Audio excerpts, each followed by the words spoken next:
मकान मालिक ने किराएदार का किराया ना देने की वजह से किराएदारों की बेटी को सेल कर दिया। मियाँ किधर है? मियाँ की डेथ हुई है, 13 साल हो गए। बेटा मेरा 9 साल का है, बेटी मेरी 8 साल की। बेटी गुम हो गई, मालिक मकान ने सेल कर दी है। मालिक मकान ने क्यों सेल किया? ਉਹਨਾਂ ਦਾ ਕੰਮ ਹੀ ਐ ਸੀ, ਪਹਿਲੇ ਵੀ ਉਹਨਾਂ ਕੋਲ 15 ਬੱਚੀਆਂ, ਪਹਿਲੇ ਨੇ ਇੱਕ ਬੱਚੀ ਮੇਰੀ 16 ਬੱਚੀਆਂ ਦਾ मकान मालिक ने बच्ची ਨੂੰ सेल क्यों किया? उन्होंने की मसला था ਤੁਹਾਡੇ ਨਾਲ? किराया नहीं दिता? ਕਿਰਾਇਆ ਦਿਆ ਥਾ।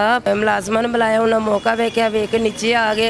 ਐਸਪੀ ਨੂੰ ਨਾ ਫੋਨ ਕਰ ਲਿਆ, ਬੁਲਾ ਕੇ ਤੇ ਮੈਨੂੰ ਕਹਿੰਦੇ ਨੇ ਬੀਬੀ ਕੋਈ 15-20 ਮਿੰਟ ਆ ਕੇ ਬਾਹਰ ਖੜੇ ਹੋ ਜਾਓ। ਮੈਂ ਬਾਹਰ ਖੜੀ ਹੋ ਗਈ। ਅੱਗੇ ਮੈਨੂੰ ਕਹਿੰਦੇ ਨੇ ਬੀਬੀ ਆ ਜਾਓ, ਪਹਿਲੇ ਪਰਚਾ ਦਈਏ। ਮੈਂ ਕਿਹਾ ਸਰ ਪਰਚਾ ਸੀ ਬਾਅਦ ਵਿੱਚ ਦੇਣਾ, ਪਹਿਲੇ ਮੈਂ ਕਿਹਾ ਕੈਮਰੇ ਖੋਲੋ, ਕਿਉਂਕਿ ਬਿਲਡਿੰਗ ਪੂਰੀ ਦੇ ਉੱਤੇ ਕੈਮਰੇ ਹੈਗੇ ਨੇ, ਕੈਮਰੇ ਖੋਲੋ। ਅੱਗੋਂ ਮੈਨੂੰ ਉਹਨਾਂ ਨੇ ਐਸ ਜਿਹੜਾ ਹੈਗਾ ਨਾ, ਉਹਨਾਂ ਮੈਨੂੰ ਝਿੜਕਾਂ ਦਿੱਤੀਆਂ ਨੇ ਔਰ ਉਹਨਾਂ ਮੇਰਾ ਰਿਮਾਂਡ ਲਿਆ। ਉਹਨਾਂ ਮੈਨੂੰ ਬਹੁਤ ਜ਼ਿਆਦਾ ਮਾਰਿਆ। ਮੈਨੂੰ ਕਹਿੰਦੇ ਸਨ ਝੂਠ ਬੋਲ ਕੇ ਬੱਚੀ ਅਸੀਂ ਸੇਲ ਕੀਤੀ ਹੈ। कि कितना टाइम हो गया बच्ची ਨੂੰ ਅਗਵਾ ਹੋਏ? तकरीबन 6 महीने हो गए। 6 महीने ਦੇ ਮੈਂ ਲਾਬਰੀ ਮੈਂ ਨਹੀਂ बैठी, मैं एक दिन नहीं बैठ सकी घर। अस्सलाम वालेकुम नाज़रीन, मैं हुमैरा बाइक के लीडर टीवी के साथ। नाज़रीन, लाहौर के अंदर हालात इतने ख़राब हो गए हैं कि लाहौर के अंदर रहना लोगों के लिए नामुमकिन हो गया। मकान मालिक ने किराएदार का किराया ना देने की वजह से किराएदारों की बेटी को सेल कर दिया। माँ जी मेरे साथ मौजूद, हम इनसे बात करते हैं, इनसे पूछते कि आखिर ऐसा क्यों किया उन्होंने, क्या इन्होंने किराया नहीं दिया था? अस्सलाम वालेकुम। वालेकुम सलाम। क्या नाम है आपका? अशनाज। किधर के रहने वाले हैं? 5 नंबर टी छोटा सांदा बंद रोड। लाहौर के अंदर ही? हाँ जी लाहौर के अंदर। कितने बच्चे हैं आपके? 2 बच्चे हैं, बेटे बेटियाँ? एक बेटी है, एक बेटा है। अच्छा, मियाँ किधर है? मियाँ की डेथ हुई है, 13 साल हो गए ना। 13 साल हो गए हैं। अच्छा, तो बच्चे बड़े हैं छोटे हैं? नहीं, बेटा मेरा 9 साल का है, बेटी मेरी 8 साल की। बच्चे किधर हैं? बेटा मेरा उधर काम पे है। अच्छा, और बेटी कहाँ है? बेटी गुम हो गई, मालिक मकान ने सेल कर दी है। बेटी गुम हो गई, मालिक मकान ने सेल कर दिया? हाँ जी। मालिक मकान ने क्यों सेल किया? ਉਹਨਾਂ ਦਾ ਕੰਮ ਹੀ ਐ ਸੀ ਮੈਡਮ, ਬੱਚੇ ਉਹਨਾਂ ਗੁੰਮ, ਪਹਿਲੇ ਵੀ ਉਹਨਾਂ ਕੋਲ 15 ਬੱਚੀਆਂ, ਪਹਿਲੇ ਨੇ ਇੱਕ ਬੱਚੀ ਮੇਰੀ 16 ਬੱਚੀਆਂ ਦਾ 16 ਬੱਚੀਆਂ ਸਨ ਔਰ ਉਹਨਾਂ ਕੈਮਰੇ ਮੈਂ ਖਲਾਏ ਨੇ। ਮੁਲਾਜ਼ਮਾਂ ਨੂੰ 1/5 ਤੇ ਕਾਲ ਕੀਤੀ, ਮੈਂ ਕਿਹਾ ਕਿ ਆਣ ਕੇ ਮੇਰੀ ਹੈਲਪ ਕਰੋ। ਉਹਨਾਂ ਮੈਨੂੰ ਇਹ ਗੱਲ ਕੀਤੀ ਹੈ ਕਿ ਅੱਛਾ ਚੱਲ ਠੀਕ ਹੈ। ਆ ਗਏ, ਉਹਨਾਂ ਮੌਕਾ ਵੇਖਿਆ, ਮੌਕਾ ਵੇਖ ਕੇ ਉਸ ਤੋਂ ਬਾਅਦ ਚੇਅਰਮੈਨ ਕੋਲ ਆ ਗਏ। ਚੇਅਰਮੈਨ ਕੋਲੋਂ ਮੈਨੂੰ ਨਾ ਕਮਰੇ 'ਚ ਬਾਹਰ ਕੱਢ ਦਿੱਤਾ। ਮੈਨੂੰ ਉਹਨਾਂ ਨੇ ਗੱਲ ਕੀਤੀ ਕਿ 10 ਮਿੰਟ ਬਾਅਦ ਅਸੀਂ ਤੁਹਾਨੂੰ ਬੁਲਾ ਲਾਂਗੇ। ਇਹ ਮਕਾਨ ਮਾਲਿਕ ਨੇ ਬੱਚੀ ਨੂੰ ਸੇਲ ਕਿਉਂ ਕੀਤਾ? ਉਹਨਾਂ ਨੇ ਕੀ ਮਸਲਾ ਸੀ ਤੁਹਾਡੇ ਨਾਲ? ਕਿਰਾਇਆ ਨਹੀਂ ਦਿੱਤਾ? ना किराया दिया था, 5000 एडवांस दिया, 5000 किराया। किराया मतलब हर महीने देते थे? हाँ जी, नहीं पहला महीना सी मैडम। अच्छा, अभी नए नहीं आए हैं? अच्छे नहीं है। हाँ जी। अच्छा, फिर 1/5 ਤੇ ਮੌਕਾ ਮੈਂ ਵੇਖ ਕੇ 1/5 ਤੇ ਕੈਮਰੇ ਖਲਾਇਆ, ਮੈਂ ਮੌਕਾ ਵੇਖਿਆ, ਵੇਖ ਕੇ ਮੁਲਾਜ਼ਮਾਂ ਨੂੰ ਬੁਲਾਇਆ, ਉਹਨਾਂ ਮੌਕਾ ਵੇਖਿਆ, ਵੇਖ ਕੇ ਨੀਚੇ ਆ ਗਏ और बहु खादम उसका नाम है, चेयरमैन है लारी अड्डे का। अच्छा, बच्ची जब मकान मालिक बच्ची को अगवा करके ले गया, बच्ची कहाँ थी? बच्ची मेरे पास खड़ी थी, मैनू कहती है ममा मैनू। आप घर पे थे? हाँ जी, मैं होटल खोलिया सी चाय रोटी वाला। अच्छा, मेरे ना गाहक आए सन, मैं रोटी बना के खाना दे रही हूँ, तो मेरी बेटी कहती है मम्मा 20 रुपये दे। मैं कहा बेटा 20 रुपये अभी तक आए ने, अभी ठहर जाओ। वो जिले थोड़ी देर बाद हुई, 5 मिनट बाद हुई है। अल्लाह जाने मालिक मकान भी हैगा सी, वो जो भाई हैगा सी बच्चे गुम करने वाला वो भी सी और बच्ची भी सी।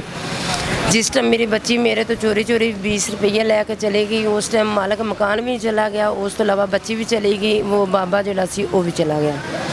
मैं 5 मिनट बाद जाके चक्कर लाया, मैं पूछा, मैं क्या अली आप ही कितने? उन्होंने मैंने कहा कि मामा जी दुकान पे गई है। मैं दुकान पे बच्ची की मतलब आप थोड़ी देर साइड पे हुई हैं तो बच्ची 20 रुपए वहाँ से लेके चली गई है और उस टाइम आपने देखा कि मकान मालिक भी वहाँ पर आया है? हाँ जी, मालिक मकान भी नहीं सी उस टाइम और जेड़ा बाबा सी वो भी नहीं सी जिते मैं रोटी बना के दे रही उते। मैं गई दुकान ते, मैं शाह जी को पूछा, मैं कहा शाह जी इधर बच्ची नहीं मेरी आई। उन्हें कहा आप ही वो तो एक बाबा है, उनके को 2 बच्चियां ने। उन्हें बाजू पकड़ा तो लारी अड्डे ना लेडीज कट्टे ग्राउंड में जा रहे हैं। किसके साथ आया था? वो मकान मालिक का ही? हाँ, मालिक मकान दे से। अच्छा, जिस टाइम मैं उधर गई, मैनू ना कोई रोंदी जानी पुछदी जानी हाँ। जिस टाइम मैं लेडीज़ रूम निकली ना, उन्हें मैंने एक भाई टकरिया, मैनू कहते ने आप ही की होया है। मैं क्या है गल है भाई मेरी बच्ची ने अजे तकरीबन 15-20 मिनट अद्धा घंटा हो गया गुम हुई नू। ठीक है, लान वगैरह भी कराया ने, सारा कुछ कराया। मैं क्या कोई पता नहीं चलिया। उन्हें मैनू कहा कि आप ही थोड़ी बच्ची मैं आ वेखी, चुप कर जे, रोला ना पाई। मेरे नाल तुसीं वादा कर लो, मेरा नहीं दसना, क्योंकि मेरी उन्होंने दी पहले भी दुश्मनी जा रही है। उन्हें मैनू कहा कि बहु खादम है, चेयरमैन है मुर्गी मार्केट, 40 कमरा है, तुसीं किसी की गल नहीं सुनी, तुसीं उपर चले जाना है। ਉੱਪਰ ਚਲਿਆ ਜਾਣਾ, ਉੱਪਰ ਜਾ ਕੇ ਐਂਡ ਛਾਤੇ ਤੇ ਵੇਖਣਾ ਉੱਥੇ ਤੁਹਾਡੀ ਬੱਚੀ ਹੋਏਗੀ। ਅੱਛਾ ਆਪੇ ਮੈਂ ਜਿਸ ਟਾਈਮ ਉੱਥੇ ਗਈ ਸੀ ਸਾਰਾ ਮੈਂ ਮੌਕਾ ਵੇਖਿਆ, ਵੇਂਦੀ ਗਈ, ਭੱਜਦੀ ਗਈ, ਭਾਈਆਂ ਨੇ ਪਿੱਛੋਂ ਆਵਾਜ਼ਾਂ ਦਿੱਤੀਆਂ, ਮੈਂ ਨਹੀਂ ਖੜੀ। ਜਿਸ ਟਾਈਮ ਮੈਂ ਉੱਤੇ ਗਈ, ਉੱਤੇ ਜਾ ਕੇ ਕੀ ਵੇਖ ਰਹੀ ਹਾਂ, ਉੱਤੇ 12-13 ਤੋੜੇ ਕੱਪੜੇ ਪਏ ਨੇ ਔਰ ਮੇਰੀ ਬੱਚੀ ਦੇ ਵੀ ਕੱਪੜੇ ਪਏ ਨੇ ਔਰ ਮੇਰੀ ਬੱਚੀ ਦੀ ਚੱਪਲ ਵੀ ਪਈ ਹੈ। ਉੱਥੇ ਮੈਂ ਨੀਚੇ ਨਹੀਂ ਆਈ, ਮੈਂ ਉੱਤੇ ਖਲੋ ਕੇ 155 ਤੇ ਕਾਲ ਕੀਤੀ, ਮੁਲਾਜ਼ਮ ਆ ਗਏ, ਐਸਪੀ ਹੈ ਔਰ ਡੀਐਸਪੀ ਹੈ। ਐਸਐਚ ਜਿਹੜਾ ਹੈਗਾ ਹੈ ਉਹ ਮੈਨੂੰ ਨਾਂ ਭੁੱਲ ਗਿਆ। ਅੱਛਾ ਫਿਰ ਕੀ ਹੋਇਆ?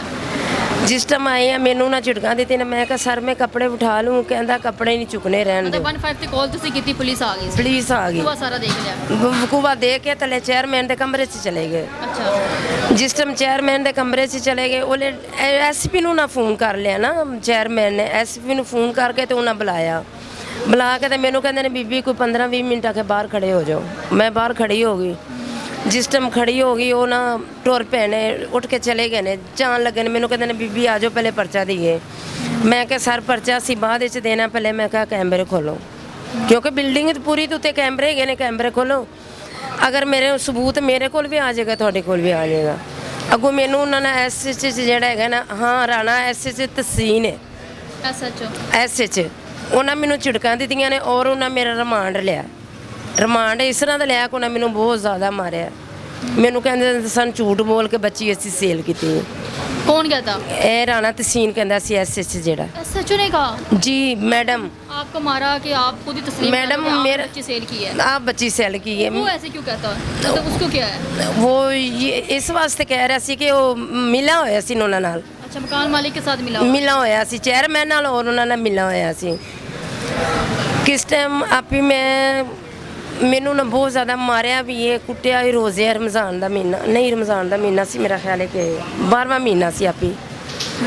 ਜਿਸ ਟਾਈਮ ਨੇ ਮੈਨੂੰ ਮਾਰ ਕੇ ਤੇ ਉਹਨਾਂ ਫਿਰ ਇੱਕ ਸੀਗਾ ਸਟਾਫ ਹੈਗਾ ਸੀ ਥਾਣੇਦਾਰ, ਉਹ ਆਇਆ ਤਾਂ ਉਹਨੇ ਮੈਨੂੰ ਨਹੀਂ ਹੱਥ ਲਾਇਆ। ਉਹਨਾਂ ਮੈਨੂੰ ਇੰਨੀ ਗੱਲ ਕੀਤੀ ਕਿ ਬੇਟਾ ਅਗਰ ਆਪ ਨੇ ਕੋਈ ਐਸੀ ਗਲਤੀ ਕੀਤੀ ਹੈ ਤੇ ਮੈਨੂੰ ਦੱਸ ਦਿਓ। ਮੈਂ ਕਿਹਾ ਸਰ ਮੈਨੂੰ ਤੁਸੀਂ ਜਿੱਥੇ ਮਰਜ਼ੀ ਤੁਸੀਂ गर्दन ਤੇ ਛੁਰੀ ਰੱਖ ਦਿਓਗੇ, ਮੈਂ ਕਿਹਾ ਝੂਠ ਨਹੀਂ ਬੋਲਾਂਗੀ, ਸੱਚ ਬੋਲਾਂਗੀ। अपने बच्चों को कौन ਮੈਂ ਕਿਹਾ ਮੈਂ ਆਪਣੇ ਬੱਚਿਆਂ ਦੀ ਖਾਤਰ ਮੈਂ ਹੋਟਲ ਕਮਰਾ ਰੈਂਟ ਤੇ ਲੈ ਕੇ ਮੈਂ ਹੋਟਲ ਖੋਲ ਲਿਆ।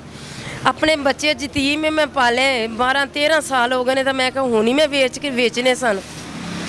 ਮੈਨੂੰ ਉਹਨਾਂ ਫਿਰ ਪੁਲਿਸ ਵਾਲਿਆਂ ਨੂੰ ਉਹਨਾਂ ਕਿਹਾ ਕਿ ਨਹੀਂ ਇਹ ਬੇਗੁਨਾਹ ਹੈਗੇ, ਇਹਨੂੰ ਛੱਡ ਦਿਓ। ਉਹਨਾਂ ਮੈਨੂੰ ਛੁਡਵਾ ਕੇ ਮੈਂ ਘਰ ਚਲੀ ਗਈ। ਜਿਸ ਟਾਈਮ ਘਰ ਚਲੀ ਗਈ ਤੀਸਰੇ ਦਿਨ ਮੈਂ ਮਕਾਨ ਉਹਨਾਂ ਦਾ ਛੱਡ ਦਿੱਤਾ। ਮੈਂ ਐਡਵਾਂਸ ਮੰਗੋ, ਮੈਨੂੰ ਐਡਵਾਂਸ ਨਹੀਂ ਦਿੱਤਾ। ਮੈਨੂੰ ਜਾਂਦੀ ਵਾਰੀ ਮਾਲਕ ਮਕਾਨ ਕਹਿੰਦਾ ਹੈ ਕਿ ਪਿਆਰ ਲੈ ਕੇ ਜਾਈ, ਪਿਆਰ ਤੋਂ ਬਗੈਰ ਨਾ ਜਾਈ। अच्छा ਇੱਕ ਉਹਨਾਂ ਮੈਨੂੰ ਗੱਲ ਮਾਰੀ ਕਿ ਪਿਆਰ ਲੈ ਕੇ ਜਾਈ, ਪਿਆਰ ਤੋਂ ਬਗੈਰ ਨਾ ਜਾਈ। ਮੈਂ ਅੱਗੋਂ ਇਹ ਗੱਲ ਕੀਤੀ, ਮੈਂ ਕਿਹਾ ਭਾ ਵੇਖੋ ਮੇਰੀ ਗੱਲ ਸੁਣੋ, ਅਗਰ ਮੇਰੀ ਰਹੀ ਜ਼ਿੰਦਗੀ ਤਾਂ ਮੈਂ ਤੁਹਾਨੂੰ ਛੱਡਾਂਗੀ ਨਹੀਂ, ਮੈਂ ਤੁਹਾਡੇ ਕੋਲ ਆਵਾਂਗੀ, ਸਾਬਤ ਕਰਾਂਗੀ। नहीं जो वो जो है मकान मालिक वो काम ही यही करते हैं, बच्चियां सेल करते हैं। ਆਪੀ ਉਹਨਾਂ ਦਾ ਕੰਮ ਹੀ ਹੈ। ਤੁਹਾਨੂੰ ਕਿਸ ਤਰ੍ਹਾਂ ਪਤਾ ਕਿ ਉਹਨਾਂ ਦਾ ਕੰਮ ਹੈ? ਉਹ ਮੈਂ ਕੈਮਰੇ ਖਲਾਏ ਸਨ, ਮੈਨੂੰ ਨਾ ਐਸਕੀਡੈਂਟ ਕਰਕੇ ਮੇਰੇ ਕੋਲ ਉਹਨਾਂ ਸਾਰਾ ਸਬੂਤ ਵੀ ਲੈ ਲਿਆ। अच्छा ਤੁਹਾਡੇ ਕੋਲ जो सबूत से ले ले ਮੈਮਰੀ ਕਾਰਡ ਵੀ ਲੈ ਲਿਆ ਔਰ ਮੇਰਾ ਮੋਬਾਈਲ ਸਿਮ ਮੇਰੀ ਉੱਤੇ ਰਹਿ ਗਈ ਹੈ ਤੇ ਮੈਮਰੀ ਕਾਰਡ ਉਹਨਾਂ ਕੱਢ ਲਿਆ ਔਰ ਮੇਰੀ ਜਿਹੜੀ ਐਫਆਈਆਰ ਸੀ ਉਹ ਵੀ ਲੈ ਲਈ ਹੈ। ਜਿਹੜੀ ਮੇਰੇ एफआईआर ਤੁਸੀਂ ਕਰਵਾਈ ਸੀ? ਕਰਵਾਈ ਸੀ ਉਹ ਵੀ ਮੇਰੀ ਉਹਨਾਂ ਲੈ ਲਈ ਹੈ। मतलब ਤੁਹਾਡੇ ਕੋਲ ਕੋਈ सबूत नहीं है? ਮੇਰੇ ਕੋਲ ਕੋਈ ਸਬੂਤ, ਸਾਰਾ ਕੁਝ ਐਸਕੀਡੈਂਟ ਕਰਕੇ ਮੁਨਸ਼ੀ ਹਸਪੀਟਲ। ਬੱਚੇ ਦੀ ਕੋਈ ਤਸਵੀਰ ਹੈ ਜੇ? ਬੱਚੀ ਦੀ ਤਸਵੀਰ ਵੀ ਵਗੈਰਾ ਸੀ। ਮੈਂ ਹਾਈ ਕੋਰਟ ਤੇ ਜਾ ਰਹੀ ਸੀ अच्छा तो ਉਹਨੇ ਮੇਰੇ ਕੋਲ ਸਾਰਾ ਕੁਝ ਲੈ ਲਿਆ। ਮੇਰੇ ਕੋਲ ਇਸ ਟਾਈਮ ਕੋਈ ਚੀਜ਼ ਨਹੀਂ ਹੈ। कि कितना टाइम हो गया बच्ची ਨੂੰ ਅਗਵਾ ਹੋਏ? ਤਕਰੀਬਨ 6 ਮਹੀਨੇ ਹੋ ਗਏ। 6 ਮਹੀਨੇ? ਹਾਂਜੀ 12ਵੇਂ ਮਹੀਨੇ ਦੀ ਗਈ। 6 ਮਹੀਨੇ ਤੋਂ ਬੱਚੇ ਨੂੰ ਲੱਭ ਰਿਹਾ ਜੇ? 6 ਮਹੀਨੇ ਦੇ ਮੈਂ ਲਾਬਰੀ ਮੈਂ ਨਹੀਂ ਬੈਠੀ, ਮੈਂ ਇੱਕ ਦਿਨ ਨਹੀਂ ਬੈਠ ਸਕੀ ਘਰ। अच्छा ਤੇ ਕੀ ਕਹਿਣਾ ਚਾਹੋਗੇ ਹੁਣ? ਮੈਂ ਕਹਿਣਾ ਇਹ ਚਾਹੂੰਗੀ ਕਿ ਜਨਾਬੇ ਆਲਾ ਮੇਰੀ ਜਿਹੜੀ ਬੇਟੀ ਹੈ ਨਾ, ਯਤੀਮ ਬੱਚੀ ਹੈ, ਮੇਰੀ ਵਾਪਸੀ ਕਰ ਦੇ। ਉਹ ਦੂਸਰੀਆਂ ਬੱਚੀਆਂ ਨੇ ਉਹ ਜਾਣੇ ਜੇ ਅਗਰ ਉਹ ਵੀ ਕਰ ਸਕਣ ਤੇ ਕਰ ਲੈਣ। ਔਰ 15 ਬੱਚੀਆਂ ਪਹਿਲੇ ਗਏ ਨੇ, 16ਵੀਂ ਬੱਚੀ ਮੇਰੀ ਹੈ ਔਰ ਸਭ 8 ਸਾਲ ਦੀ 9 ਸਾਲ ਦੀ, ਇਸ ਤੋਂ ਵੱਧ ਨਹੀਂ ਹੈ। बिल्कुल नाज़रीन, आपने बातें सुनी इनकी, तो मैं यही कहूँगी कि जो पुलिस हमारी जो पंजाब पुलिस है ये हमारे मुहाफ़िज़ होते ले लेना हैं। पैसे क्या की कहूँ लेके कि खाते नहीं, मैडम ये पैसे ऐसे लोगों लेके के साथ क्यों मिल जाते हैं, क्यों ऐसे करते हैं? छोटी सी मासूम सी बच्ची को अगवा करके ले गए और पता नहीं माँ 6 महीने से ढूंढ ढूंढ के थक गई है, थक हार के अब आके इंटरव्यू उन्होंने दिया, कैमरे के सामने आई हैं। शरीफ लोग हैं, गरीब लोग हैं, कैमरे के सामने भी नहीं आते कि हमारे ख़ानदान ना देख लें, लेकिन तंग आकर वो कैमरे के सामने आ जाएंगे और वो गुजारिश कर रही है कि उसकी बेटी जो है उसको वापस कर दे। सारे मामला आपके सामने हैं। मुझे इजाज़त है, मिलते अगले प्रोग्राम में, तब तक के लिए अल्लाह।